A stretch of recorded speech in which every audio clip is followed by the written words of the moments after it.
that booty.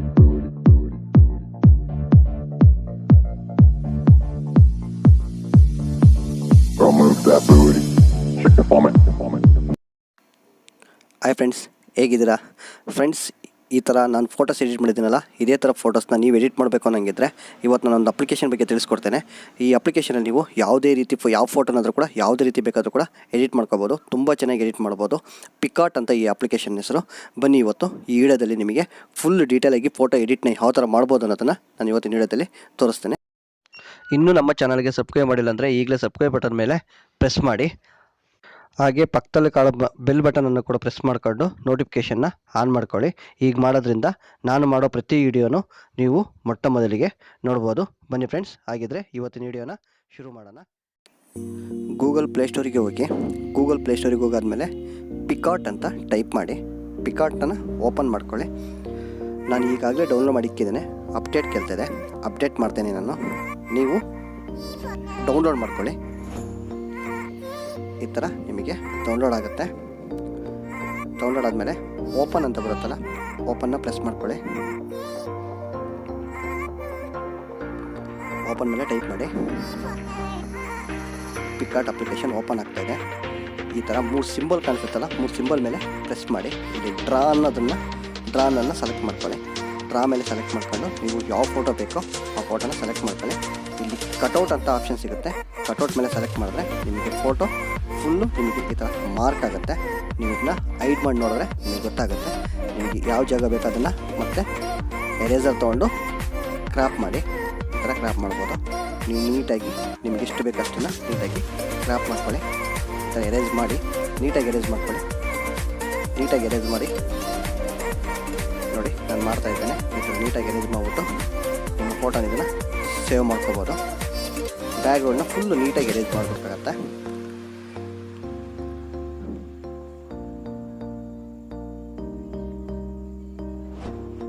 ಈ application ನೀವು ತುಂಬ ಯಾವುದೇ ರೀತಿ ಫೋಟೋಸ್ ಬೇಕಂದ್ರೂ ಕೂಡ ನೀವು ತುಂಬಾ ರೀತಿ ಎಡಿಟ್ ಮಾಡ್ಕೋಬೋದು. ನೀವು ಪಾಸ್ಪೋರ್ಟ್ ಸೈಜನ್ನು ಕೂಡ ಮಾಡ್ಕೋಬೋದು. ಪಾಸ್ಪೋರ್ಟ್ ಸೈಜು ಕೂಡ ಇದರಲ್ಲಿ ಎಡಿಟ್ ಮಾಡ್ಬೋದು. ಪ್ರತಿಯೊಂದು ಥರ ಆಪ್ಷನ್ನು ಕೂಡ ನಿಮಗೆ ಇದರಲ್ಲಿ ಸಿಗುತ್ತೆ. ನೀವು ಇದನ್ನು ತುಂಬ ಚೆನ್ನಾಗಿ ಎಡಿಟ್ ಮಾಡ್ಬೋದು ಅಂತ ನಾನು ಹೇಳ್ಬಲ್ಲೆ. ನೀವೇನಾದರೂ ಕಂಪ್ಯೂಟರ್ ಯೂಸ್ ಮಾಡಿದರೆ, ಫೋಟೋಶಾಪ್ನ ಯೂಸ್ ಮಾಡಿದರೆ ಫೋಟೋಶಾಪ್ ಥರನೇ ಸೇಮ್ ಇದರಲ್ಲೂ ಕೂಡ ನೀವು ಎಡಿಟ್ ಮಾಡ್ಬೋದು. ಬನ್ನಿ ಇವತ್ತು ನಾನು ನಿಮಗೆ ಫುಲ್ ಡೀಟೇಲಾಗಿ ತೋರಿಸ್ಕೊಡ್ತೇನೆ. ಎರೇಸರ್ ಯೂಸ್ ಮಾಡ್ತಾ ಇದ್ದೇನೆ. ಎರೇಸರ್ ಯೂಸ್ ಮಾಡೋದು ಯಾವ ಥರ ಅಂತ ನೋಡ್ಕೊಳ್ಳಿ. ಈ ಥರ ನೀವು ನೀಟಾಗಿ ಎರೇಸ್ ಮಾಡಬೇಕಾಗತ್ತೆ ಫೋಟೋನ, ಬ್ಯಾಕ್ಗ್ರೌಂಡ್ನ. ಎಲ್ಲೂ ಸ್ವಲ್ಪನೂ ಬಿಡದೆ ನೀಟಾಗಿ ಎರೇಸ್ ಮಾಡಿ. ನಿಮಗೆ ಸೈಜ್ ಯಾವ ಸೈಜ್ ಬೇಕೋ ಆ ಸೈಜ್ನ ಯಾವ ಸೈಜ್ ಬೇಕೋ ಆ ಸೈಜ್ಗೆ ರಬ್ಬರ್ನ ಇಟ್ಕೊಂಡು ನೀವು ಎರೇಸ್ ಮಾಡ್ಬೋದು. ನೋಡಿ, ಎಲ್ಲಾದರೂ ನಿಮಗೆ ಏನಾದರೂ ಕಾಣಿಸ್ತಾ ಇದ್ದರೆ ಮತ್ತೆ ಅದನ್ನು ನೀಟಾಗಿ ಎರೇಸ್ ಮಾಡಿಬಿಡಿ. ಇವಾಗ ಸೇವ್ ಅಂತ ಕಾಣಿಸ್ತೀವಿ, ಸೇವ್ ಮೇಲೆ ಕ್ಲಿಕ್ ಮಾಡಿ. ಸೇವ್ ಮೇಲೆ ಕ್ಲಿಕ್ ಆದಮೇಲೆ ಇಲ್ಲಿ ಒಂದು ಆರ್ಆರ್ ಮಾರ್ಕ್ ಕಾಣಿಸ್ತಿದೆಯಲ್ಲ, ಆ ಆರ್ಆರ್ ಮಾರ್ಕ್ ಕ್ಲಿಕ್ ಮಾಡಿದ್ರೆ ಸೇವ್ ಆಗುತ್ತೆ. ಮತ್ತು ಪಿಕಾಟ್ ಓಪನ್ ಮಾಡ್ಕೊಳ್ಳಿ. ಇಲ್ಲಿ ಕೆಳಗಡೆ ಬಂದರೆ ಡ್ರಾ ಅನ್ನೋ ಆಪ್ಷನ್ ಸಿಗುತ್ತೆ ನಿಮಗೆ. ಡ್ರಾ ಅಂತ ಒಂದು ಆಪ್ಷನ್ ಸಿಗುತ್ತೆ. ಡ್ರಾ ಕಾಣಿಸ್ತಾ ಇದೆಯಲ್ಲ, ಡ್ರಾ ಅಂತ, ಇದ್ರ ಮೇಲೆ ಕ್ಲಿಕ್ ಮಾಡ್ಕೊಳ್ಳಿ. ಇದರಲ್ಲಿ ನ್ಯೂ ಪೇಜ್ನ ತೊಗೊಳ್ಳಿ. ನ್ಯೂ ಪೇಜ್ ಸೆಲೆಕ್ಟ್ ಮಾಡ್ಕೊಂಡಾದ್ಮೇಲೆ ಇದರಲ್ಲಿ ತುಂಬ ಇಂಪಾರ್ಟೆಂಟು ನೋಡ್ಕೊಳ್ಳಿ. ನೀವು ಫೋಟೋಶಾಪ್ ಏನಾದ್ರು ಯೂಸ್ ಮಾಡ್ತಿದ್ರೆ, ಲೇಯರ್ ಯೂಸ್ ಮಾಡ್ತಿದ್ರೆ, ಲೇಯರ್ ಬಗ್ಗೆ ನಿಮಗೆ ಗೊತ್ತಿದ್ದರೆ ಲೇಯರು ತುಂಬ ಇಂಪಾರ್ಟೆಂಟು. ನೋಡ್ಕೊಳ್ಳಿ ಯಾವ ಥರ ಯೂಸ್ ಮಾಡಬೇಕು ಅಂತ. ಲೇಯರ್ಸ್ ಅಂದರೆ ತುಂಬಾ ಲೇಯರ್ಸನ್ನು ಇದರಲ್ಲಿ ಯೂಸ್ ಮಾಡಬೇಕಾಗತ್ತೆ. ಲೇಯರ್ ತುಂಬ ಇಂಪಾರ್ಟೆಂಟು. ಲೇಯರ್ಸ್ ಯೂಸ್ ಮಾಡೋಣ ಮರಿಬೇಡಿ. ನಾನು ಲೇಯರ್ ಯಾವ ಥರ ಯೂಸ್ ಮಾಡ್ತೀನಿ ಅನ್ನೋದನ್ನು ನೋಡ್ಕೊಳ್ಳಿ. ಇದು ಬ್ಯಾಕ್ಗ್ರೌಂಡು. ನಮಗೆ ಯಾವ ರೀತಿ ಬ್ಯಾಕ್ಗ್ರೌಂಡ್ ಬೇಕೋ ಆ ರೀತಿ ಬ್ಯಾಕ್ಗ್ರೌಂಡನ್ನ ಸೆಲೆಕ್ಟ್ ಮಾಡ್ಕೊತಾ ಇದ್ದೇನೆ. ಸೆಲೆಕ್ಟ್ ಮಾಡ್ಕೊಂಡೆ. ನೋಡಿ, ಓಪನ್ ಮಾಡ್ಕೊಳ್ಳಿ. ಇದನ್ನು ಈ ಥರ ನೀವು ಡ್ರ್ಯಾಗ್ ಮಾಡಬೇಕಾಗತ್ತೆ. ಇದನ್ನು ನಾವು ಡ್ರ್ಯಾಗ್ ಅಂತೇವೆ. ನೋಡಿ, ನೀಟಾಗಿ ಒಂದು ಸೈಡ್ ಕಾರ್ನರ್ ಇಟ್ಕೊಂಡು ನೀಟಾಗಿ ನೀವು ಡ್ರ್ಯಾಗ್ ಮಾಡಿದ್ರೆ ಆ ಫೋಟೋ ನಿಮಗೆ ಝೂಮ್ ಆಗ್ತಾ ಬರುತ್ತೆ. ಇದು ಝೂಮ್ ಅಂತೀವಿ, ಝೂಮ್ ಆಗುತ್ತೆ. ಬಟ್ ಇದನ್ನು ನಾವು ಫೋಟೋ ಎಡಿಟ್ ಮಾಡ್ಬೇಕಾದ್ರೆ ಡ್ರ್ಯಾಗ್ ಅಂತೀವಿ. ಈ ರೀತಿ ಡ್ರ್ಯಾಗ್ ಮಾಡ್ಕೋಬೇಕಾಗತ್ತೆ. ನಿಮಗೆ ಎಷ್ಟಕ್ಕೆ ಬೇಕೋ ಅಷ್ಟಕ್ಕೆ ಸೆಲೆಕ್ಟ್ ಮಾಡ್ಕೊಳ್ಳಿ. ನೋಡಿ, ಇನ್ನೂ ಸ್ವಲ್ಪ ಬಂದಿಲ್ಲ. ನಾನು ನೀಟಾಗಿ ಡ್ರ್ಯಾಗ್ ಮಾಡಿಬಿದ್ದೇನೆ. ನೋಡಿ, ಡ್ರ್ಯಾಗ್ ಆಯಿತು, ಫುಲ್ ಡ್ರ್ಯಾಗ್ ಆಯಿತು. ಫುಲ್ ಡ್ರ್ಯಾಗ್ ಕೂರಿಸಿದ್ದೀನಿ. ಈಗ ನೀವು ಕೆಳಗಡೆ ಇನ್ನೊಂದು ಲೇಯರ್ನ ತೊಗೊಳ್ಳಿ. ಎಕ್ಸ್ಟ್ರಾ ಲೇಯರ್ ತೊಗೋಬೇಕಾಗತ್ತೆ. ನೋಡಿ, ನಾನು ಒಂದು ಲೇಯರ್ ತೊಗೊಂಡಿದ್ದೇನೆ. ಇವಾಗ ಫೋಟೋ ಮೇಲೆ ಸೆಲೆಕ್ಟ್ ಮಾಡಿ. ಈಗ ಫ್ಲೋರಿಂಗ್ ಯಾವ ಥರ ಬೇಕೋ ಫ್ಲೋರಿಂಗ್ ಮ್ಯಾಟ್ನ ನಾನು ಫ್ಲೋರಿಂಗ್ನ ತೊಗೊತೇನೆ. ಫ್ಲೋರಿಂಗ್ ಮ್ಯಾಟ್ ಯಾವ ಥರ ಬೇಕು ಅನ್ನೋದನ್ನು ನೀವು ಸೆಲೆಕ್ಟ್ ಮಾಡ್ಕೊಳ್ಳಿ. ನೋಡಿ, ನಾನು ಫ್ಲೋರಿಂಗ್ ಮ್ಯಾಟ್ನ ಸೆಲೆಕ್ಟ್ ಮಾಡ್ಕೊಳ್ಳಿ. ಇದನ್ನು ನೀವು ಕ್ರಾಪ್ ಮಾಡ್ಕೊಬೋದು. ಇಲ್ಲೇ ಕ್ರಾಪ್ ಮಾಡಿಬಿಡಿ. ಒಂದು ಇಷ್ಟಕ್ಕೆ ಬೇಕಷ್ಟಕ್ಕೆ ಕ್ರಾಪ್ ಮಾಡಿ. ಕ್ರಾಪ್ ಮಾಡ್ಬಿಟ್ಟು ಹಾಕಿಬಿಡಿ. ಇದನ್ನು ಅಷ್ಟೇ ನೀಟಾಗಿ ನೀವು ಡ್ರ್ಯಾಗ್ ಮಾಡ್ತಾರೆ. ನೀವು ಸೇಮ್ ಪೊಸಿಷನ್, ಕೆಳಗಡೆ ಪೊಸಿಷನ್ಗೆ ನೀಟಾಗಿ ತೊಗೊಂಬಂದು ಡ್ರ್ಯಾಗ್ ಮಾಡಿ ನಿಲ್ಲಿಸಿ. ಕರೆಕ್ಟಾಗಿ ಡ್ರ್ಯಾಗ್ ಆಗಿಲ್ಲ, ಸ್ವಲ್ಪ ಝೂಮ್ ಮಾಡಿ ಡ್ರ್ಯಾಗ್ ಮಾಡಿ. ಡ್ರ್ಯಾಗ್ ಮಾಡಾದ್ಮೇಲೆ ಪಕ್ಕದಲ್ಲಿ ಕ್ಲಿಕ್ ಮಾಡಿ, ಅದು ಓಕೆ ಕೊಟ್ಟಾಗೆ ನೋಡಿ. ನಿಮಗೆ ಓಕೆ ಕೊಟ್ಟಾಗೆ ಇವಾಗ ನೆಕ್ಸ್ಟ್ ಲೇಯರ್ನ ತೊಗೊಳ್ಳಿ, ಮತ್ತು ಇನ್ನೊಂದು ಲೇಯರ್ನ ತೊಗೊಳ್ಳಿ. ಲೇಯರು ಇದರಲ್ಲಿ ತುಂಬ ಲೇಯರ್ ಯೂಸ್ ಮಾಡ್ಬೇಕಂತ ಫಸ್ಟ್ ನಾನು ಹೇಳಿದ್ದೀನಿ. ಒಂದೊಂದಕ್ಕೊಂದೊಂದು ಲೇಯರ್ ಯೂಸ್ ಮಾಡೋದು ತುಂಬ ಒಳ್ಳೆಯದು. ಇಲ್ಲಿ ಸ್ಟಿಕ್ ಫೋಟೋಸಲ್ಲಿ ಹೋದರೆ ಸ್ಟಿಕ್ ಅಂತ ಓಪನ್ ಆಗಿರುತ್ತೆ. ನಾವು ಫೋಟೋಸ್ನ ಇವಾಗ ಕ್ರಾಪ್ ಮಾಡಿದ್ವಲ್ಲ ಆ ಫೋಟೋಸ್ನ ಓಪನ್ ಮಾಡ್ಕೊಳ್ಳಿ. ಇದನ್ನು ಅಷ್ಟೇ ನೀವು ನೀಟಾಗಿ ಡ್ರ್ಯಾಗ್ ಮಾಡಿ, ಫ್ಲೋರಿಂಗ್ ಮೇಲೆ ನಿಂತಿರೋ ಥರ ನೀಟಾಗಿ ಡ್ರ್ಯಾಗ್ ಮಾಡೋದು ಸಾಕು. ಈ ಥರ ಬಂದು ನಿಂತ್ಕೊಳ್ಳುತ್ತೆ ನೋಡಿ.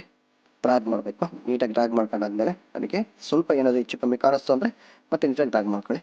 ನೋಡಿ, ಈ ಕಾಪಿನ, ಈ ಫೋಟೋ ಕಾಪಿ ಏನಿದೆಯೋ ಇದನ್ನು ಮತ್ತಿನ್ನೊಂದು ಕಾಪಿನ, ಡೂಪ್ಲಿಕೇಟ್ ಕಾಪಿನ ಕಾಪಿ ಮಾಡ್ಕೊಳ್ಳಿ. ನೋಡಿ, ನಾನು ಇವಾಗ ಡೂಪ್ಲಿಕೇಟ್ ಕಾಪಿನ ಕಾಪಿ ಮಾಡ್ತೇನೆ ನೋಡಿ. ಥರ ಇದರ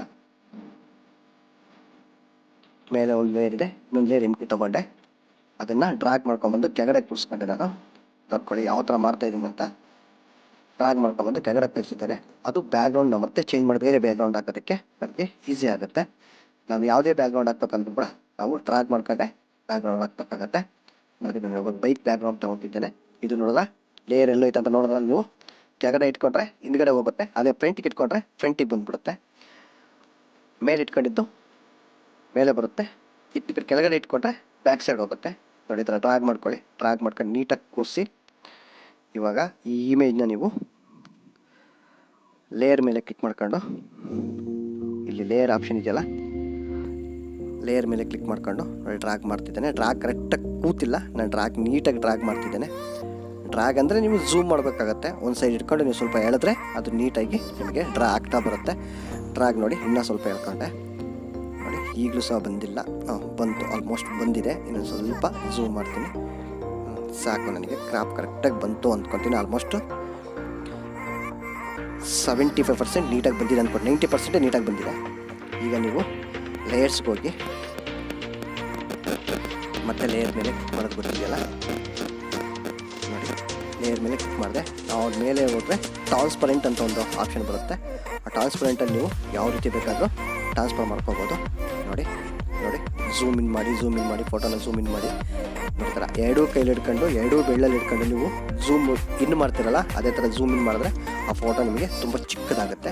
ನಿಮಗೆ ಯಾವ ಪೊಸಿಷನ್ ಬೇಕೋ ಆ ಪೊಸಿಷನಲ್ಲಿ ಕೂರಿಸ್ಕೊಳ್ಳಿ. ಈ ಥರ ರೊಟೇಟು ಕೂಡ ಮಾಡ್ಕೋಬೋದು. ನೀವು ಯಾವ ರೀತಿ ಬೇಕಾದ್ರೆ ರೊಟೇಟು ಕೂಡ ಮಾಡ್ಕೋಬೋದು. ರೊಟೇಟ್ನ ಕೂಡ ತೋರಿಸ್ತೇನೆ ನೋಡಿ.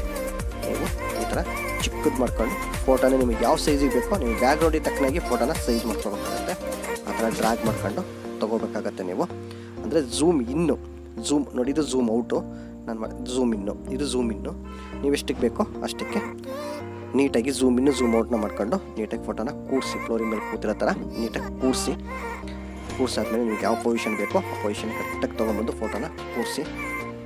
ಬ್ಯಾಕ್ಗ್ರೌಂಡ್ ನೀಟಾಗಿ ಕಾಣಿಸೋ ಥರ ಮತ್ತು ನಿಮ್ಮ ಫೋಟೋ ನೀಟಾಗಿ ಕಾಣಿಸೋ ಥರ ಕೂರಿಸ್ಕೊಳ್ಳಿ. ನೋಡಿದ್ದು ಮೂಮೆಂಟು ನಿಮ್ಗೆ ಯಾವ ಥರ ಬೇಕೋ, ಎಲ್ಲಿ ಬೇಕೋ ಆ ಥರ ಮೂಮೆಂಟ್ ಮಾಡ್ಕೊಬೋದು. ಅಲ್ಲ, ಮೂಮೆಂಟು ನಿಮ್ಗೆ ಎಲ್ಲಿ ಬೇಕಾದರೂ ಮೂಮೆಂಟ್ ಮಾಡ್ಕೋಬೋದು. ನೋಡಿ, ಇದು ರೊಟೇಷನ್ನು, ನಿಮ್ಗೆ ಯಾವ ರೀತಿ ಬೇಕಾದ್ರೂ ರೊಟೇಷನ್ ಮಾಡ್ಕೋಬೋದು ಫೋಟೋನ. ಈಗ ಬೇಕಾದ್ರೆ ರೊಟೇಷನ್ ಮಾಡ್ಬೋದು, ಈಗ ಬೇಕಾದ್ರೆ ರೊಟೇಷನ್ ಮಾಡ್ಬೋದು, ಯಾಕೆ ಬೇಕಾದ್ರೂ ರೊಟೇಷನ್ ಮಾಡ್ಕೋಬೋದು. ರೊಟೇಷನ್ ಆಪ್ಷನ್ನು ಕೂಡ ಇಲ್ಲೇ ಸಿಕ್ಬಿಡುತ್ತೆ. ನೀವು ಇದರಲ್ಲಿ ತುಂಬ ಚೆನ್ನಾಗಿ ಫೋಟೋ ಎಡಿಟ್ಸ್ ಮಾಡ್ಬೋದು ಫ್ರೆಂಡ್. ತುಂಬ ಎಡಿಟ್ಟು ತುಂಬ ಚೆನ್ನಾಗಿ ಮಾಡ್ಬೋದು. ನೀವು ಸ್ವಲ್ಪ ಕಷ್ಟಪಟ್ಟು ಕಲಿತ್ರೆ ನಿಜವಾಗ್ಲೂ ತುಂಬ ಚೆನ್ನಾಗಿ ಎಡಿಟ್ ಮಾಡ್ಬೋದು. ಝೂಮ್ ಇನ್ ಮಾಡ್ಕೊಂಡು ಇನ್ನೂ ಫೋಟೋನ ಸ್ವಲ್ಪ ಚಿಕ್ಕದು ಮಾಡಿದ್ದೀನಿ ನಾನು ನೋಡಿ, ಗೊತ್ತಾಗುತ್ತೆ. ಪಿಕ್ಆರ್ಟ್ ಅನ್ನೋ ಅಪ್ಲಿಕೇಶನ್ ನೀವು ಯಾವ ಫೋಟೋಸ್ನ ಬೇಕಾದ್ರೆ ಹೇಗೆ ಬೇಕಾದರೂ ಕೂಡ ನೀವು ಡ್ರ್ಯಾಗ್ ಒಂದು ಕಲ್ತ್ಕೊಂಡ್ರೆ, ಡ್ರ್ಯಾಗ್ ಅನ್ನೋದು ಒಂದು ಇದನ್ನು ಕಲ್ತ್ಕೊಂಡ್ರೆ ನೀವು ತುಂಬ ಚೆನ್ನಾಗಿ ಎಡಿಟ್ ಮಾಡ್ಬೋದು. ನೀವು ಫೋಟೋಶಾಪ್ ಏನಾದರೂ ಕಂಪ್ಯೂಟರ್ ಫೋಟೋಶಾಪ್ ಯೂಸ್ ಮಾಡಿದ್ರೆ ತುಂಬ ಈಸಿ ಆಗುತ್ತೆ. ಇಲ್ಲ ಸ್ವಲ್ಪ ಕಷ್ಟ ಆಗುತ್ತೆ, ಬಟ್ ಸ್ವಲ್ಪ ಟ್ರೈ ಮಾಡಿ. ತುಂಬ ಚೆನ್ನಾಗಿ ನೀವು ಫೋಟೋನ ಎಡಿಟ್ ಮಾಡ್ಬೋದು. ನೋಡ್ಕೊಳ್ಳಿ, ನನಗಿವಾಗ ಫೋಟೋ ಎಲ್ಲಿ ಕೂರಿಸ್ಬೇಕು ಅಂತ ಕರೆಕ್ಟಾಗಿ ನೋಡ್ಕೊತಾ ಇದ್ದೇನೆ. ಆ ಥರನೇ ನಾನು ಫೋಟೋನ ಕೂರಿಸ್ತೇನೆ ನೋಡಿ. ರೊಟೇಟ್ ಮಾಡಿದೆ, ಝೂಮ್ ಇನ್ ಮಾಡ್ಕೊಂಡು ನಾವು ಅದನ್ನು ಕೂರಿಸ್ಕೊಂಡ್ರೆ ಸಾಕು. ನಮಗೆ ಯಾವ ಥರ ಬೇಕೋ ಆ ಥರ ಕೂರಿಸ್ಕೋಬೋದು, ರೊಟೇಟ್ ಆಗುತ್ತೆ. ನೋಡ್ಕೊಳ್ಳಿ ಫ್ರೆಂಡ್ಸ್, ಪಿಕ್ಆರ್ಟ್ ಅಪ್ಲಿಕೇಶನ್ನು ಒಂದು ಫೋಟೋಶಾಪ್ ಥರನೇ. ನೀವು ಫೋಟೋಶಾಪ್ ಯೂಸ್ ಮಾಡ್ತೀರೋ ಅದೇ ಥರನೇ ಫೋಟೋಶಾಪ್ ಥರನೇ ಯೂಸ್ ಮಾಡ್ಬೋದು. ಫೋಟೋಗ್ರಾಫರ್ಗಳು ಯೂಸ್ ಮಾಡ್ತಾರಲ್ಲ ಅದೇ ಥರನೇ ನಾವು ಕೂಡ ಇದು ಪಿಕ್ಆರ್ಟ್ ಅನ್ನೋ ಅಪ್ಲಿಕೇಶನ್ ಅಷ್ಟೇ. ಅದು ಫೋಟೋಗ್ರಾಫರ್ ಅಲ್ಲ, ಫೋಟೋಶಾಪ್ ಯೂಸ್ ಮಾಡ್ತಾರೆ. ನಮ್ಮ ಮೊಬೈಲಲ್ಲಿ ನಾವು ಪಿಕ್ಆರ್ಟ್ನ ಯೂಸ್ ಮಾಡ್ಬೋದು. ನೋಡಿ, ಮಸ್ಟ್ ಲೇಯರ್ನ ಮತ್ತೆ ಕಾಪಿ ಮಾಡ್ಕೊಳ್ಳಿ. ಟಾಪಿಗೆ ಹೋಗ್ಬಿಡ್ತು ಮತ್ತು ಇನ್ನೊಂದು ಬ್ಯಾಕ್ಗ್ರೌಂಡ್ ಹಾಕೊಳ್ಳೋದಕ್ಕೆ ನಮಗೆ ಈಸಿ ಆಗುತ್ತೆ. ಮತ್ತೊಂದು ಎಂಟಿ ಲೇಯರ್ ತೊಗೊಳ್ಳಿ, ಅದನ್ನು ಡ್ರ್ಯಾಗ್ ಮಾಡ್ಕೊಂಡು ಕೆಳಗಡೆ ತೊಗೊಂಬಂದಿರಿ. ನೋಡೋಲ್ಲ, ಡ್ರ್ಯಾಗ್ ಮಾಡ್ಕೊಂಡು ಕೆಳಗಡೆ ತೊಗೊಂಬಂದಿರಿ.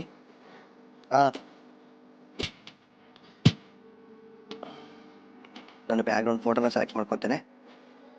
ಸೆಲೆಕ್ಟ್ ಮಾಡ್ಕೊಂಡು ಆದಮೇಲೆ ನಿಮಗೆ ತೋರಿಸ್ತೀನಿ ಯಾವ ಥರ ಮಾಡಬೇಕು ಅಂತ. ಬೇಕಾಗಿರೋಂಥ ಬ್ಯಾಕ್ಗ್ರೌಂಡ್ ಸಿಗ್ತಾ ಇಲ್ಲ.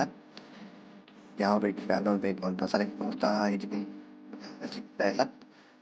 ಯಾವ ಬ್ಯಾಕ್ಗ್ರೌಂಡ್ ಸೆಲೆಕ್ಟ್ ಆಗುತ್ತೆ ನನಗೆ ಅಂತ. ಚೆನ್ನಾಗಿರೋ ಬ್ಯಾಕ್ಗ್ರೌಂಡ್ ಬೇಕಲ್ವಾ, ಸ್ವಲ್ಪ ಸರ್ಚ್ ಮಾಡಿ ನೋಡಿ. ಈ ಥರ ಒಂದು ಬ್ಯಾಕ್ಗ್ರೌಂಡನ್ನು ತೊಗೊಂಡೆ. ಇವಾಗ ನೋಡಿ ನಿಮಗೆ ಕಾಣಿಸ್ತಾ ಇದೆ. ಡ್ರ್ಯಾಗ್ ಮಾಡ್ಕೊಂಡು ಕೆಳಗಡೆ ತೊಗೊಂಬಂದರೆ ಅದು ಬ್ಯಾಕ್ ಹೋಗ್ಬಿಡುತ್ತೆ. ಗೊತ್ತಾಯ್ತಲ್ಲ ನಿಮಗೆ, ಬ್ಯಾಕ್ಗ್ರೌಂಡು ಬ್ಯಾಕ್ ಹೋಗ್ಬಿಡುತ್ತೆ. ಅದು ಡ್ರ್ಯಾಗ್ ಮಾಡಿದ್ರೆ ಇದು ಬ್ಯಾಕ್ ಹೋಗ್ಬಿಡ್ತು. ಈಗ ಅದೇ ಥರನೇ ಡ್ರ್ಯಾಗ್ ಮಾಡ್ಕೊಳ್ಳಿ. ಅಂದರೆ ಡ್ರ್ಯಾಗ್ ಮಾಡೋದು ಅಂತೀವಿ ನಾವು, ಬಟ್ ನೀವು ಝೂಮ್ ಅಂದ್ಕೊಳ್ಳಿ. ಝೂಮ್ ಮಾಡೋದು, ಫೋಟೋ ಹೆಂಗೆ ಝೂಮ್ ಮಾಡ್ತಾರೆ ಅದೇ ಥರನೇ ಒಂದು ಬೆಳ್ಳಲ್ಲಿ ಇಟ್ಕೊಂಡು ಹೇಳಿದ್ರೆ, ನೀವು ಒಂದು ಕಡೆ ಕೆಳಗಡೆ ಸೈಡ್ ಇಟ್ಕೊಂಡು ಹೇಳಿದ್ರೆ ಅದು ನೀವು ಒಂದು ಮಾರ್ಕ್ ಕಾಣಿಸ್ತಿದೆ ಅಲ್ಲಿ ಒಂದು ಸೈಡ್ ಇಟ್ಕೊಂಡು ಹೇಳಿದ್ರೆ ನಿಮಗೆ ಅದು ಡ್ರ್ಯಾಗ್ ಆಗುತ್ತೆ, ದೊಡ್ಡದಾಗುತ್ತೆ, ಫೋಟೋ ಝೂಮ್ ಆಗುತ್ತೆ. ಯಾವ ಲೆವೆಲ್ ಬೇಕೋ ಆ ಲೆವೆಲ್ಗೆ ಕೂರಿಸ್ಕೊಳ್ಳಿ. ಸೇಮ್ ಮತ್ತೆ ನೀವು ಫೋಟೋನ ಚಿಕ್ಕದು ಮಾಡ್ಕೊಳ್ಳಿ. ತೋರಿಸ್ತೇನೆ ಚಿಕ್ಕದು ಮಾಡ್ಕೊಳ್ಳೋದು ಯಾವ ಥರ ಅಂತ. ಝೂಮ್ ಮಾಡೋ ಫೋಟೋದು ಯಾವ ಥರ ಝೂಮ್ ಮಾಡಬೇಕು ಅಂತ ನೋಡ್ಕೊಳ್ಳಿ ಫ್ರೆಂಡ್ಸ್. ನೋಡಿ, ಮತ್ತೆ ನೀವು ಟಾಪ್ ಲೇಯರಿಗೆ ಹೋದ್ಮೇಲೆ ಟ್ರಾನ್ಸ್ಪರೆಂಟ್ನ ಪ್ರೆಸ್ ಮಾಡಿ. ಕ್ಲಿಕ್ ಮಾಡಾದ್ಮೇಲೆ ನೀವು ಫೋಟೋನ ಝೂಮ್ ಇನ್ ಮಾಡಿ. ಝೂಮ್ ರೊಟೇಟ್ ಮಾಡ್ಕೊಳ್ಳಿ. ಬೇಕಾದ್ರೆ ರೊಟೇಟ್ ಮಾಡ್ಕೋಬೋದು, ಬೇಡ ಅಂದರೆ ಬಿಡ್ಬೋದು, ಬಟ್ ಝೂಮ್ ಇನ್ ಮಾಡಿ. ನಿಮ್ಗೆ ಯಾವ ಥರ ಬೇಕೋ ಆ ಥರ ಝೂಮ್ ಇನ್ ಮಾಡ್ಕೊಂಡು ಫೋಟೋನ ಟ್ರ್ಯಾಕ್ ಮಾಡಿ ಆ ಲೆವೆಲ್ಗೆ ಕರೆಕ್ಟಾಗಿ ನಿಲ್ಲಿಸ್ಬಿಡಿ. ಎಷ್ಟು ಬೇಕಷ್ಟಕ್ಕೆ ಕರೆಕ್ಟಾಗಿ ರೊಟೇಟ್ ಮಾಡ್ಕೊಂಡು ನಿಲ್ಲಿಸ್ಬಿಡಿ. ಎಫೆಕ್ಟ್ಸ್ ಬೇಕಾದರೂ ಕೊಡ್ಬೋದು. ಇದರಲ್ಲಿ ಎಫೆಕ್ಟ್ಸ್ ತುಂಬ ಎಫೆಕ್ಟ್ಸ್ ಇದೆ. ಅದು ನೀವು ಎಫೆಕ್ಟ್ಸ್ ಬೇಕಾದ್ರೆ ಯಾವ ಥರ ಬೇಕಾದರೂ ಕೊಡ್ಬೋದು. ಅದು ನೆಕ್ಸ್ಟ್ ಇರೋದು ನಿಮಗೆ ತೋರಿಸ್ತೀನಿ. ಇನ್ನು ಪಿಕಾರ್ಟಲ್ಲಿ ಯಾವ ಥರ ಫೋಟೋಸ್ನ ಎಡಿಟ್ ಮಾಡ್ಬೋದು ಅಂದರೆ ಮುಂದೆ ಇರೋದು ನಿಮಗೆ ತುಂಬ ಚೆನ್ನಾಗಿ ತೋರಿಸ್ತೇನೆ. ಬಟ್ ಇವಾಗ ಇಷ್ಟನ್ನ ನೋಡ್ಕೊಳ್ಳಿ. ಝೂಮ್ ಇನ್ ಮಾಡ್ತಾ ಇದ್ದೇನೆ. ಈ ಥರ ಎರಡೂ ಮಾರ್ಕು ಕಾಣಿಸ್ತಾ ಇದೆ ಅಂದರೆ ನಾನು ಝೂಮ್ ಇನ್ ಝೂಮ್ ಔಟ್ ಮಾಡ್ತಾ ಇದ್ದೇನೆ ಅಂತ ನೋಡಿ. ಎರಡೂ ಕಡೆನೂ ನಾನು ಝೂಮ್ ಮಾಡ್ತಾ ಅಂದರೆ ಎರಡೂ ಬೆಳ್ಳು ನಾನು ಪ್ರೆಸ್ ಮಾಡಿ ಇಟ್ಕೊಂಡಿದ್ದಾಗ ಅದು ಎರಡೂ ಮಾರ್ಕು ಕಾಣಿಸ್ತಿದೆ ಅಂದರೆ ನಾನು ಝೂಮ್ ಇನ್ ಝೂಮ್ ಔಟ್ ಮಾಡ್ತಾ ಇದ್ದೀನಿ ಅಂತ. ಒಂದು ನಿಮಗೆ ಈ ಥರ ಕಾಣಿಸ್ತು ಅಂದರೆ ನಿಮಗೆ ಅದು ನಾನು ಡ್ರಾಗ್ ಮಾಡ್ತಾ ಇದ್ದೇನಂತ ನೋಡ್ಕೊಳ್ಳಿ. ನಿಮಗೆ ಯಾರೂ ಕೂಡ ಇಷ್ಟು ನೀಟಾಗಿ ಫೋಟೋ ಎಡಿಟ್ ಮಾಡಿರೋದನ್ನ ಹೇಳ್ಕೊಟ್ಟಿರಲ್ಲ ಅಂದ್ಕೊತೀನಿ. ಬಟ್ ತುಂಬ ನೀಟಾಗಿ ನಿಮಗೆ ನಾನು ಇವತ್ತು ಫೋಟೋ ಎಡಿಟ್ ಮಾಡೋದನ್ನ ಹೇಳ್ಕೊಡ್ಬೇಕು ಅಂತಲೇ ನಾನು ಈ ವಿಡಿಯೋನ ಮಾಡ್ತಾಯಿದ್ದೇನೆ. ನನ್ನ ವಿಡಿಯೋ ನಿಮಗೆ ಇಷ್ಟ ಆದರೆ ಲೈಕ್ ಮಾಡಿ, ಶೇರ್ ಮಾಡಿ, ಕಮೆಂಟ್ ಮೂಲಕ ನನಗೆ ಏನು ಅನಿಸುತ್ತೆ ನಿಮಗೆ ಅದನ್ನು ತಿಳಿಸಿ. ಮತ್ತೆ ಲೇಯರ್ನ ಕಾಪಿ ಮಾಡ್ಕೊಳ್ಳಿ. ಈ ಥರ ಕಾಪಿ ಅನ್ನೋದ್ರ ಮೇಲೆ ಪ್ರೆಸ್ ಮಾಡಿದ್ರೆ ಟಾಪಿಗೆ ಬಂದುಬಿಡುತ್ತೆ. ಅದು ನೀವು ಕಾಪಿ ಅಂತ ಕೊಟ್ಬಿಟ್ಲೇ ನೀವು ಟಾಪಿಗೆ ಬಂದುಬಿಡುತ್ತೆ. ಮತ್ತೆ ಬ್ಯಾಕ್ಗ್ರೌಂಡನ್ನ ಸೆಲೆಕ್ಟ್ ಮಾಡ್ಕೊಳ್ಳಿ. ಬ್ಯಾಕ್ಗ್ರೌಂಡನ್ನ ಸೆಲೆಕ್ಟ್ ಮಾಡ್ಕೊಂಡು ನಿಮ್ಗೆ ಯಾವ ಬ್ಯಾಕ್ಗ್ರೌಂಡ್ ಬೇಕೋ ಹುಡುಕ್ಕೊಳ್ಳಿ. ನೋಡಿ, ನಾನೊಂದು ಕಾರ್ ಬ್ಯಾಕ್ಗ್ರೌಂಡ್ ತೊಗೊತೀನಿ. ಈಗ ನೋಡಿ, ಈ ಥರ ಕಾರ್ ಬ್ಯಾಕ್ಗ್ರೌಂಡ್ ತೊಗೊಳ್ಳಿ. ಓಕೆ ಕೊಡಿ. ಓಕೆ ಕೊಟ್ಟರೆ ರೈಟ್ ಪಾರ್ಕ್ ಕಾಣಿಸ್ತೀರ, ಅದ್ರ ಬಗ್ಗೆ ಓಕೆ ಕೊಟ್ಟರೆ ಆಯಿತು. ನೋಡಿ, ಇದನ್ನು ಸೈಜ್ ನೀವು ರೀಸೈಜ್ ಯಾವ ಸೈಜ್ ಬೇಕಾದ್ರೆ ಇಲ್ಲೇ ರೀಸೈಜ್ ಮಾಡ್ಕೊಬೋದು. ನೀವು ನೋಡಿ ಈ ಥರ ಮಾಡ್ಕೊಬೋದು. ರೀಸೈಜ್ ಇಲ್ಲೇ ನೀವು ಸೆಲೆಕ್ಟ್ ಮಾಡ್ಕೊಬೋದು. ಮತ್ತೆ ಇಲ್ಲಿ ನೋಡಿ ಡ್ರ್ಯಾಗ್ ಮಾಡ್ಕೊಬಂದು ಕೆಳಗಡೆ ನಿಲ್ಲಿಸಿ. ಸಾರಿ ತಪ್ಪಾಯಿತು. ನಾನು ಅದೇ ಲೇಯರ್ ಮೇಲೆ ತೊಗೊಂಬಿಟ್ಟಿದ್ದೀನಿ. ನೀವು ಈ ತಪ್ಪು ಮಾಡೋಕ್ಕೆ ಹೋಗ್ಬೇಡಿ. ಅದೇ ಲೇಯರ್ ಮೇಲೆ ತೊಗೊಳಕ್ಕೆ ಹೋಗ್ಬೇಡಿ. ಎಕ್ಸ್ಟ್ರಾ ಲೇಯರ್ ತೊಗೋಬೇಕಾಗತ್ತೆ ಹೇಳ್ತಾ ಇದ್ದೀನಿ. ಮತ್ತು ನೋಡಿ, ಎಂಟಿ ಲೇಯರ್ ತೊಗೋಬೇಕಾಗತ್ತೆ. ಒಂದೊಂದು ಲೇಯರ್ಗೂ ಕೂಡ ಗೊತ್ತಾಯ್ತಲ್ಲ ಏನಾಯಿತು ಅಂತ ನಿಮಗೆ. ಅದನ್ನು ಮತ್ತೆ ಡ್ರ್ಯಾಗ್ ಮಾಡಿದ್ರೆ ಫೋಟೋ ಮೇಲೆ ಬಂದುಬಿಡುತ್ತೆ, ಬ್ಯಾಕ್ಗ್ರೌಂಡ್ಗೆ ಹೋಗಲ್ಲ. ಹಂಗಾಗಿ ನೀವು ಲೇಯರ್ಗಳನ್ನ ಕೇರ್ಫುಲ್ಲಾಗಿ ಯೂಸ್ ಮಾಡಬೇಕಾಗತ್ತೆ. ನೋಡಿ, ಇವಾಗ ನಾನು ಕಾಂತೆ ತೊಗೊಳ್ತೀನಿ. ನೋಡಿ, ಇವಾಗ ತೋರಿಸ್ತೇನೆ ಅದು ಬ್ಯಾಕ್ಗ್ರೌಂಡ್ ಹೆಂಗೆ ಬರುತ್ತೆ ಅಂತ ನಿಮಗೆ. ನೋಡಿದ್ರೆ ಬ್ಯಾಕ್ ಹೋಗ್ಬಿಟ್ಟಿದೆ. ತೊಗೊಂಡೋಗಿ ಟಾಪ್ಗೆ ಇಡಿ. ಮತ್ತು ಅದೇ ಥರನೇ ನೀವು ಝೂಮ್ ಮಾಡ್ಕೊಂಡ್ಬನ್ನಿ. ನೋಡಿ, ಇವಾಗ ಒಂದು ಬೆಳ್ಳಲ್ಲಿ ಎಳಿತಾ ಇದ್ದೀನಿ ಅಂದರೆ ಇದು ಝೂಮ್ ಆಗ್ತಾಯಿದೆ, ಫೋಟೋ ಝೂಮ್ ಆಗ್ತಾಯಿದೆ ಅಂತ ನಿಮಗೆ ಮೊದಲ ಝೂಮ್ ಆಗ್ತಾಯಿದೆ, ನೀಟಾಗಿ ಝೂಮ್ ಆಗ್ತಾಯಿದೆ. ಝೂಮ್ ಆಯಿತು. ನೀವು ತೊಗೊಂಬಂದಿದ್ದನ್ನು ಯಾವ ರೀತಿ ಬೇಕೋ ಆ ರೀತಿ ಕೂರಿಸ್ಕೊಳ್ಳಿ. ನಿಮಗೆ ಎಷ್ಟಕ್ಕೆ ಬೇಕೋ ಅಷ್ಟಕ್ಕೆ ಕರೆಕ್ಟಾಗಿ ನೀವು ಇನ್ನೂ ಬೇಕಾದ್ರೂ ಝೂಮ್ ಮಾಡ್ಕೊಂಡು ತುಂಬ ಕಾರ್ನ ಮುಂದಕ್ಕೆ ಬರೋ ಥರನೇ ಬೇಕಾದ್ರೆ ಇಟ್ಕೋಬೋದು, ಇಲ್ಲ ಹಿಂದಕ್ಕೆ ಹೋಗೋ ಥರ ಇಟ್ಕೋಬೋದು. ಝೂಮ್ ಇನ್ನು ಕಮ್ಮಿ ಮಾಡಿದ್ರೆ ನಿಮಗೆ ದೂರ ಇರೋ ಥರ ಕಾಣಿಸುತ್ತೆ. ಝೂಮ್ ಜಾಸ್ತಿ ಮಾಡಿದ್ರೆ ಕಾರ್ ನಿಮಗೆ ತುಂಬ ಹತ್ರ ಬಂದಂಗೆ ಕಾಣಿಸುತ್ತೆ. ಅಷ್ಟೇ ವ್ಯತ್ಯಾಸ. ನೋಡ್ಕೊಳ್ಳಿ, ನಾನು ಡ್ರ್ಯಾಗ್ ಯಾಕೆ ಮಾಡ್ತೀನಿ ಅಂದರೆ ಡ್ರ್ಯಾಗ್ ಮಾಡ್ತಿರೋದನ್ನ ನೋಡ್ಕೊಳ್ಳಿ. ಇವಾಗ ಮತ್ತೆ ಲೇಯರ್ ಮೇಲೆ ಹೋಗಿ ನಾವು ಫಸ್ಟ್ ಟಾಪಲ್ಲಿರೋ ಫೋಟೋನ ಕ್ಲಿಕ್ ಮಾಡ್ಕೊಳ್ಳಿ. ಟಾಪಲ್ಲಿರೋ ಫೋಟೋನ ಕ್ಲಿಕ್ ಮಾಡ್ಕೊಂಡಾದ್ಮೇಲೆ ನೋಡ್ಕೊಳ್ಳಿ, ನಾನು ಇವಾಗ ತೋರಿಸ್ತೀನಿ ನಿಮಗೆ. ನೋಡಿ, ಟಾಪಲ್ಲಿರೋ ಫೋಟೋನ ಕ್ಲಿಕ್ ಮಾಡ್ಕೊಂಡು ಟ್ರಾನ್ಸ್ಪರೆಂಟ್ ಮೇಲೆ ಕ್ಲಿಕ್ ಮಾಡ್ಕೊಳ್ಳಿ. ನೀವಾಗ ಝೂಮ್ ಇನ್ ಮಾಡ್ಕೊಳ್ಳಿ. ಝೂಮ್ ಇನ್ ಮಾಡ್ಕೋಬೋದು. ನೋಡೋಲ್ಲ, ಎರಡೂ ಸೈಡಿಂದ ನಾನು ಝೂಮ್ ಇನ್ ಎರಡೂ ಬೆಳ್ಳಿಂದನೂ ಇನ್ ಮಾಡ್ಕೊಂಬಂದರೆ ನನಗೆ ಡ್ರ್ಯಾಗ್ ಆಗುತ್ತೆ. ಬಟ್ ಝೂಮ್ ಇನ್ ಆಗುತ್ತೆ, ಝೂಮ್ ಔಟ್ ಆಗಲ್ಲ. ಅದೇ ಥರ ಮೇಲೆ ಕೇಳಿದ್ರೆ ಝೂಮ್ ಔಟ್ ಆಗುತ್ತೆ. ನಿಮಗೆ ಎಷ್ಟಕ್ಕೆ ಬೇಕೋ ಅಷ್ಟಕ್ಕೆ ಇಟ್ಕೊಳ್ಳಿ. ನಿಮಗೆ ಎಲ್ಲಿಗೆ ಬೇಕು ಅನಿಸುತ್ತಾ ನೋಡಿ, ಇದು ಝೂಮ್ ಔಟು. ಮೊದಲು ಮಾಡಿದ್ದು ನಾನು ಝೂಮ್ ಇನ್ನು, ಇವಾಗ ಮಾಡಿದ್ದು ಝೂಮ್ ಔಟು. ಎಷ್ಟಕ್ಕೆ ಬೇಕಷ್ಟಕ್ಕೆ ಡ್ರ್ಯಾಗ್ ಮಾಡ್ಕೊಂಡು ಕರೆಕ್ಟಾಗಿ ನಿಲ್ಲಿಸ್ಕೊಳ್ಳಿ. ನೋಡಿದ್ರಲ್ಲ, ನಿಲ್ಲಿಸ್ಕೊಂಡ್ರಲ್ಲ, ಸಾಕಾಗತ್ತೆ ಅನಿಸುತ್ತೆ. ನನಗೇನೋ ಕರೆಕ್ಟಾಗಿ ಪೊಸಿಷನಿಗೆ ಬಂದಿದೆ ಅಂದ್ಕೊತೀನಿ. ಸ್ವಲ್ಪ ಮುಂದೆ, ಹೆಚ್ಚು ಕಮ್ಮಿ ಸ್ವಲ್ಪ ಮುಂದೆ ಬರಬೇಕನ್ಸುತ್ತೆ. ನೋಡೋಣವಾ? ನೋಡಿ, ಸಾಕಾಗತ್ತಲ್ವಾ? ಮತ್ತೆ ನಾನು ಕಾಪಿ ಮಾಡಿದೆ, ಅದೇ ಲೇಯರ್ ಮತ್ತೆ ಟಾಪಿಗೆ ಹೋಯ್ತು. ಮತ್ತು ಇನ್ನೊಂದು ಲೇಯರ್ನ ತೊಗೊಂಡು, ಎಂಟಿ ಲೇಯರ್ನ ತೊಗೊಂಡು ಮತ್ತೆ ನಾವು ಶುರು ಮಾಡೋಣ. ನೋಡಿದ್ರಲ್ಲ, ನಿಮಗೀಗ ಯಾವ ರೀತಿ ನೀವು ಒಂದೇ ಫೋಟೋನ ತೊಗೊಂಡು ಎಷ್ಟು ಬ್ಯಾಕ್ಗ್ರೌಂಡ್ನ ಚೇಂಜ್ ಮಾಡ್ಬೋದು ಅಂತ ನೋಡ್ಕೊಂಡ್ರಲ್ಲ. ನೋಡ್ಕೊಳ್ಳಿ. ಈಗ ಹೋಗಿ ಮತ್ತೆ ಫೋಟೋಸ್ಗೆ ಹೋಗಿ ಬ್ಯಾಕ್ಗ್ರೌಂಡ್ನ ಸೆಲೆಕ್ಟ್ ಮಾಡ್ಕೊಳ್ಳಿ. ಬ್ಯಾಕ್ಗ್ರೌಂಡ್ನ ಸೆಲೆಕ್ಟ್ ಮಾಡ್ಕೊಂಡಾದ್ಮೇಲೆ ಬ್ಯಾಕ್ಗ್ರೌಂಡ್ ಸೆಲೆಕ್ಟ್ ಮಾಡೋದಕ್ಕೆ ಎಂಟಿ ಲೇಯರ್ ನನಗಿಲ್ಲ ಅನಿಸುತ್ತೆ. ನೋಡುವ ಫಸ್ಟು ಬ್ಯಾಕ್ಗ್ರೌಂಡ್ ಸೆಲೆಕ್ಟ್ ಮಾಡೋಣ. ಬ್ಯಾಕ್ಗ್ರೌಂಡ್ ಸೆಲೆಕ್ಟ್ ಮಾಡ್ಕೊತಾ ಬರೋಣ. ಸಿಗುತ್ತಾ ಬ್ಯಾಕ್ಗ್ರೌಂಡು? ಆಗುತ್ತೆ.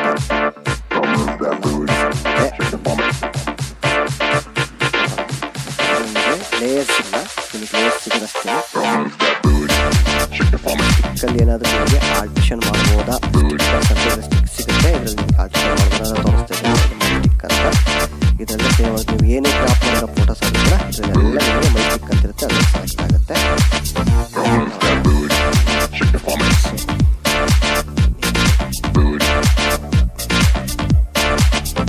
ಇದು ನಿಮಗೆ ಇಲ್ಲೇ ಕ್ರಾಪ್ ಮಾಡ್ಕೊಂಡು ಬೇಕಾದ್ರೆ ತೊಗೊಂಡು ಇರೋ ಥರ ಮಾಡ್ಬೋದು ಅಂತ ತೋರಿಸ್ತಿದ್ದೇನೆ. ಬಟ್ ಇರೋದಕ್ಕಾಗಲ್ಲ, ಅದೇ ಲೇಯರಲ್ಲಿ ಇರ್ತಾ ಇದ್ದೇನೆ. ಬಟ್ ಇದು ಸ್ವಲ್ಪ ಕಷ್ಟ, ಚೆನ್ನಾಗಿ ಕಾಣಿಸ್ತಾ ಇದನ್ನು ಮತ್ತೆ ಡಿಲೀಟ್ ಮಾಡಾಕ್ತೇನೆ. ಬಟ್ ಆದರೆ ನಿಮಗೆ ಇದನ್ನು ತೋರಿಸ್ತೇನೆ. ಮತ್ತೆ ನೋಡಿ, ಇಲ್ಲೇ ಕ್ರಾಪ್ ಮಾಡ್ಕೋಬೋದು ಅನ್ನೋದಕ್ಕೋಸ್ಕರ ನಾನು ನಿಮಗೆ ಈ ಫೋಟೋನ ತೋರಿಸ್ತಿದ್ದೇನೆ. ಫೋಟೋಶಾಪಲ್ಲೂ ಕೂಡ ಇದೇ ಥರನೇ ಮಾಡ್ತಾರೆ. ನಿಮಗೆ ತೊಗೊಂಡೋಗಿ ಅದನ್ನು ಎರೇಜ್ ಕೂಡ ಮಾಡ್ಕೊಬೋದು.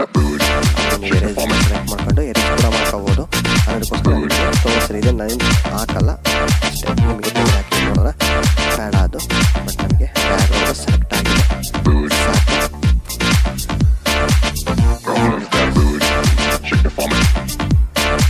ನೋಡ್ತಾ ಇದ್ದಲ್ಲ, ನಾನು ನಿಮಗೆ ಇವಾಗ ಹೈಡ್ ಮಾಡೋದೇ ಹೇಗೆ, ನೀವು ಫೋಟೋಸ್ನ ಯಾವ ರೀತಿ ಸೇವ್ ಮಾಡ್ಕೊಂಡು ನಾನು ಇವಾಗ ತೋರಿಸ್ತೀನಿ. ಬನ್ನಿ. ಎಲ್ಲ ಬ್ಯಾಕ್ಗ್ರೌಂಡು ಸೆಲೆಕ್ಟ್ ಆಗಿದೆ. ನನಗೆ ಆಲ್ಮೋಸ್ಟ್ 7 ಲೇಯರ್ ಏನೋ ಸಿಗುತ್ತೆ, 8 ಲೇಯರ್ ಏನೋ ಸಿಗುತ್ತೆ, 8 ಲೇಯರ್ ಸಿಗುತ್ತೆ ಅಷ್ಟೇ ನಿಮಗೆ ಲೇಯರ್ ಸಿಗೋದು. ಅದೇ ಫೋಟೋಶಾಪಲ್ಲಾದರೆ ನಿಮಗೆ ತುಂಬ ಲೇಯರ್ ಸಿಗುತ್ತೆ. ನಮ್ಮ ಪಿಕ್ಆರ್ಟಲ್ಲಿ ನಿಮಗೆ 7 ಲೇಯರ್ ಸಿಗೋದು. ನೋಡಿ, ಕಣ್ಣು ಸಿಂಬಲ್ ಕಾಣಿಸ್ತಿದೆ, ಇದ್ರ ಮೇಲೆ ಎಲ್ಲರೂ ಸೆಲೆಕ್ಟ್ ಮಾಡ್ಕೊತಾ ಹೋದರೆ ಹೈಡ್ ಆಗುತ್ತೆ. ಮತ್ತು ನಿಮಗೆ ಶೋ ಕೂಡ ಮಾಡ್ಕೋಬೋದು. ಯಾವ ಫೋಟೋನ ನೀವು ಎಲ್ಲಿ ಸೇವ್ ಮಾಡ್ಕೋಬೇಕು ಆ ಫೋಟೋನ ಮತ್ತೆ ಹೈಡ್ ಮಾಡ್ಕೊಂಡು ಆ ಕಣ್ಣಿನ ಮಾರ್ಕ್ ಮೇಲೆ ಕ್ಲಿಕ್ ಮಾಡಿದ್ರೆ ಹೈಡ್ ಆಗುತ್ತೆ. ಮತ್ತು ನೀವು ಅದನ್ನು ಶೋ ಕೂಡ ಮಾಡ್ಕೋಬೋದು. ನಾನು ಇದನ್ನು ಹೆಂಗೆ ತೋರಿಸ್ತಿದ್ದೆ ಅಂದರೆ ಫೋಟೋ ಸೇವ್ ಮಾಡೋದಕ್ಕೆ ತುಂಬ ಈಸಿ ಆಗೋದಕ್ಕೋಸ್ಕರ ನಿಮಗೆ ತೋರಿಸ್ತೇನೆ. ನೋಡಿ, ಒಂದು ಫೋಟೋ ಸೇವ್ ಮಾಡ್ಕೊಳ್ಳೋಣ. ಎಲ್ಲದನ್ನು ಹೈಡ್ ಮಾಡಿದ್ದೇನೆ, ಇವು ಹೈಡ್ನ ಮಾತ್ರ ನೋಡಿ ಸೇವ್ ಕೊಟ್ಕೊಳ್ಳಿ. ನೋಡಿ ಅಷ್ಟೇ. ಮತ್ತು ನೀವು ಡ್ರಾಗ್ ಮೇಲೆ ಹೋಗಿ, ಡ್ರಾಗ್ ಅನ್ನೋ ಆಪ್ಷನ್ ಇರುತ್ತೆ, ಆ 3 ಕ್ಲಿಕ್ ಮೇಲೆ ಹೋಗಿ ಅದೇ ಡ್ರಾಗ್ ನೋಡಿ. ಡ್ರಾಗ್ ಮೇಲೆ ನಿಮಗೆ ಅದೇ ಫೋಟೋ ಕಾಣಿಸ್ತಾ ಇದೆ. ಕೆಳಗಡೆ ಬನ್ನಿ, ನೋಡಿ ಫೋಟೋ ಓಪನ್ ಆಗಿದೆ. ಇದು ನಮ್ಮ ಫೋಟೋ ಸೇವ್ ಆಯ್ತು. ಇದು ಈಗ ಡ್ರಾಗ್ ಮೇಲೆ ಹೋಗಿ, ಮತ್ತೆ ಡ್ರಾಗ್ ಮೇಲೆ ಹೋದ್ಮೇಲೆ ಇದೇ ಡ್ರಾಗ್ ಮೇಲೆ ಹೋಗಿ ಅದೇ ಫೋಟೋ ಮೇಲೆ ಕ್ಲಿಕ್ ಮಾಡಿ. ಕ್ಲಿಕ್ ಮಾಡಿದ್ಮೇಲೆ ನಿಮಗೆ ಮತ್ತೆ ಅದೇ ಡ್ರಾಗ್ ಓಪನ್ ಆಯಿತು. ಮತ್ತು ಲೇಯರ್ಸಿಗೆ ಹೋಗಿ, ಲೇಯರ್ಸಿಗೆ ಹೋದ್ಮೇಲೆ ಈ ಎರಡನ್ನು ಹೈಡ್ ಮಾಡಿಬಿಡಿ. ನೀವು ಈ ಫೋಟೋ ಸೇವ್ ಮಾಡಿದ್ರಲ್ಲ, ಇದನ್ನ ಎರಡನ್ನೂ ಹೈಡ್ ಮಾಡಿ. ಕಣ್ಣ ಮೇಲೆ ಕ್ಲಿಕ್ ಮಾಡಿದ್ರೆ ಸಾಕು, ಹೈಡ್ ಆಗುತ್ತೆ. ಇದನ್ನು ಶೋ ಮಾಡ್ಕೊಳ್ಳಿ, ನಿಮ್ಗೆ ಯಾವ ಫೋಟೋ ಬೇಕೋ ಅದನ್ನು ಶೋ ಮಾಡ್ಕೊಳ್ಳಿ. ಈಗ ನೋಡಿದ್ರಲ್ಲ, ಇದನ್ನು ಇವೆರಡನ್ನು ಕೂಡ ಹೈಡ್ ಮಾಡಿಲ್ಲ. ಈಗ ನೋಡಿ ಶೋ ಕೊಡ್ತಾ ಇದ್ದೇನೆ. ಶೋ ಕೊಟ್ಟರೆ ಇವೆರಡನ್ನು ನಿಮಗೆ ಈ ಬ್ಯಾಕ್ಗ್ರೌಂಡಿಗೆ ತೋರಿಸುತ್ತೆ. ಇವಾಗ ಇಲ್ಲಿ ಮೇಲೆ ಒಂದು 6 ಮಾರ್ಕ್ ಕಾಣಿಸ್ತಿದೆಯಲ್ಲ, ಇದ್ರ ಮೇಲೆ ಕ್ಲಿಕ್ ಮಾಡಿ ಸೇವ್ ಮೇಲೆ ಕೊಟ್ಬಿಟ್ಟು ಮತ್ತೆ ಸೇವ್ ಮಾಡ್ಕೊಳ್ಳಿ. ಎಲ್ಲ ಫೋಟೋಸು ಕೂಡ ನೀವು ಹಿಂಗೆ ಮಾಡ್ಕೋಬೇಕಾಗತ್ತೆ. ಸುಮಾರು ನೀವು ಬ್ಯಾಕ್ಗ್ರೌಂಡ್ಸ್ ಹಾಕ್ಕೊಂಡ್ರೆ ಮತ್ತೆ ನೀವು ಡ್ರಾಗ್ ಮೇಲೆ ಹೋಗಿ ಅದೇ ಡ್ರಾಗಲ್ಲಿ ಹೋಗ್ಕೊಂಡು ಮತ್ತೆ ಅದೇ ಫೋಟೋಸ್ ನಿಮಗೆ ಕಾಣಿಸುತ್ತೆ. ನೋಡಿ, ಸೇವ್ ಆಗಿರೋ ಫೋಟೋ ಕಾಣಿಸುತ್ತೆ, ಅದ್ರ ಮೇಲೆ ಕ್ಲಿಕ್ ಮಾಡ್ಕೊಳ್ಳಿ. ಗೊತ್ತಾಯ್ತು. ಲೇಯರ್ಸಿಗೆ ಹೋಗಿ ಅದನ್ನು ಹೈಡ್ ಮಾಡಿ. ಹೈಡ್ ಆಯಿತು. ಇವಾಗ ಅದನ್ನು ಶೋ ಕೊಡಿ. ಈ ಫೋಟೋನ ಸೇವ್ ಮಾಡಿ.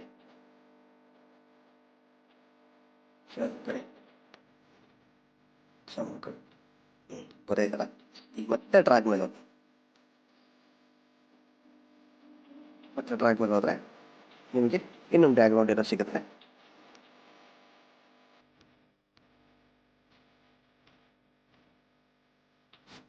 ಅಷ್ಟೇ.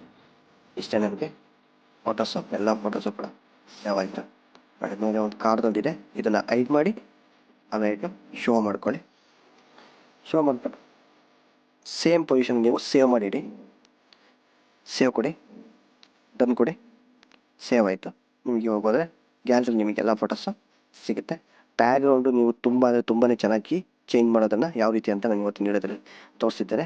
ನೆಕ್ಸ್ಟ್ ಇವಾಗ ನಾನು ನೋಡಿ ಯಾವ ಬ್ಯಾಕ್ಗ್ರೌಂಡನ್ನ ಚೇಂಜ್ ಮಾಡಬೇಕು. ಎಲ್ಲದು ಕೂಡ ಲೇಯರ್ಗಳನ್ನ ನಮಗೆ ಇದೇ ಥರ ಇರುತ್ತೆ ನೋಡಿ. ಶೋ ಕೊಟ್ಟೆ, ಎಲ್ಲದೂ ಶೋ ಕೊಟ್ಟೆ ನಾನೀಗ, ಎಲ್ಲದೂ ಶೋ ಕೊಟ್ಟು ಕಾಣಿಸ್ತಾ ಬರುತ್ತೆ. ಇಷ್ಟ ಫ್ರೆಂಡ್ಸ್, ಇದು ತುಂಬ ಈಸಿಯಾಗಿ ಅಂದರೆ ಈಸಿಯಾಗಿ ನೋಡು.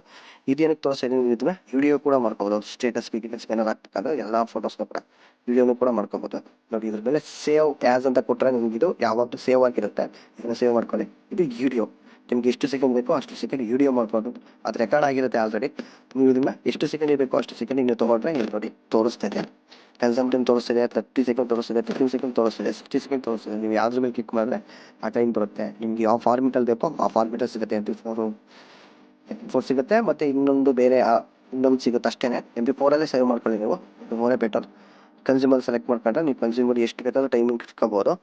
ಬೇಡ ಅಂದರೆ ನೀವು 15 ಸೆಕೆಂಡ್, ನಾನು ಆಲ್ಮೋಸ್ಟ್ ಎಲ್ಲದಕ್ಕೂ ಕೂಡ ಸ್ಟೇಟಸ್ಗೆ ಹಾಕೋದಕ್ಕೆ ನಾನು ಆಲ್ಮೋಸ್ಟ್ 15 ಸೆಕೆಂಡೇ ಇಟ್ಕೊಳ್ತೇನೆ ನೋಡಿ. ಇವಾಗ ಇಡೀ ವಿಡಿಯೋ ಸೇವ್ ಆಗುತ್ತೆ. ಈ ವಿಡಿಯೋನ ನಾನು ಫಸ್ಟಿಗೆ ನಿಮಗೆ ಸ್ಟಾರ್ಟಿಂಗಲ್ಲೇ ತೋರಿಸಿದ್ದೇನೆ ವಿಡಿಯೋ ಯಾವ ಥರ ಬರುತ್ತೆ ಅಂತ. ಇದು ನೀವು ನೋಡಿ, ನೀವು ಇವಾಗಲೂ ತೋರಿಸ್ತಿದ್ದೇನೆ ನೋಡಿ, ಈ ಥರ ಬರುತ್ತೆ. ನೀವು ಅದನ್ನು ಸ್ಟೇಟಸ್ಗೂ ಕೂಡ ಹಾಕ್ಕೋಬೋದು. ಸ್ಟೇಟಸ್ ಅಥವಾ ಯಾವುದಕ್ಕಾರು ಬೇಕಾದ್ರೆ ನೀವು ಇದ್ರ ಥರ ಹಾಕ್ಕೊಳ್ಳಬಹುದು. ಎಲ್ಲ ಫೋಟೋಸು ಬಂತು, ನಿಮಗೆ ವಿಡಿಯೋನು ಕೂಡ ಬಂದಂಗಾಯಿತು. ನೋಡಿದ್ರಲ್ಲ ಫ್ರೆಂಡ್ಸ್, ಎಷ್ಟು ಚೆನ್ನಾಗಿ ಇವತ್ತು ವಿಡಿಯೋ ಎಡಿಟ್ ಮಾಡ್ಬೋದು ಅಂತ ನೋಡ್ಕೊಂಡ್ರಲ್ಲ. ಇದೇ ಥರ ನಾನು ನಿಮಗಿನ್ನ ಪಿಕ್ಕಾರ್ಟಲ್ಲಿ ಪಾಸ್ಪೋರ್ಟ್ ಸೈಜ್ ಯಾವ ಥರ ಮಾಡ್ಬೋದು ಎಲ್ಲದನ್ನು ಕೂಡ ನಾನು ಪಿಕ್ಕಾರ್ಟಲ್ಲಿ ನಾನು ನಿಮಗೆ ತೋರಿಸ್ತಾ ಇರ್ತೇನೆ. ನನ್ನ ವಿಡಿಯೋ ನಿಮಗೆ ಇವತ್ತಿನ ವಿಡಿಯೋ ನಿಮಗೆ ಇಷ್ಟ ಆಗಿದರೆ ಲೈಕ್ ಮಾಡಿ, ಶೇರ್ ಮಾಡಿ, ಹಾಗೆ ಕಮೆಂಟ್ ಮುಖಾಂತರ ಏನು ಅನ್ನೋದನ್ನು ತಿಳಿಸಿ. ಇದು ವಿಡಿಯೋ ನಾನು ನಿಮಗೆ ತೋರಿಸ್ತಿತ್ತು.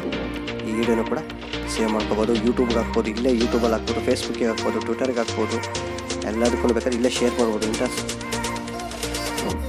ಗೊತ್ತಾಯ್ತಲ್ಲ friends. Okay friends, have a nice day. Bye.